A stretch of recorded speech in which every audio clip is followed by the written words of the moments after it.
firm things up. Who's buying it? Who's buying Ask a question on Charlie Kirk and crime. On Charlie Kirk, do you plan to speak at the funeral, and what would your message be? Well, I'm going on Sunday. We're taking a whole plane load, and having. I was invited on Saturday, but I said I'd rather save it for Sunday. You know, we're going to have a stadium, and I'll bet that stadium is going to be pretty packed, maybe completely packed. It's going to be big, but I'm going to be at the stadium, and I guess I'll say a few words. I don't know, but I guess I will.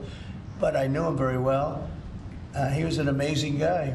He was an amazing guy. He was all about young people, getting them started right, and he was like a magnet for young people.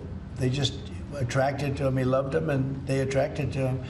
His wife is a tremendous person, by the way. He always had great respect for his wife. He got married. I didn't know he was getting married. I heard he got married, and he loved her. He really loved her. She loved him, and I think she'll have something to do with keeping that whole thing going. You know, Turning Point it became a very big deal, and I heard they had like 38,000.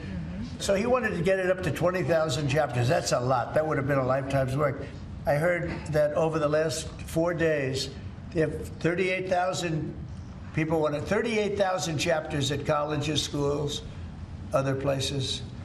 Numbers that nobody's ever heard of numbers like that. So I think Turning Point could be, through what happened, this horrible act, it could be maybe bigger than it could have ever been had he been there. And I will say this: he'd be very happy if he saw what was going on. And there's some very good people, because I speak at Turning Point quite a bit, and Charlie would call me up. So the last time I spoke to him, he said, "Sir," and I think it was Phoenix, "Sir, could you get to Phoenix?" This was like in a day. I said, "Charlie, I'm the President of the United States. You're calling, asking me if I could speak tomorrow in Phoenix. You can't do that to me, Charlie."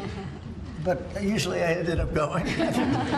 He was great. He was a great guy, and he didn't deserve this. He didn't deserve this, believe me.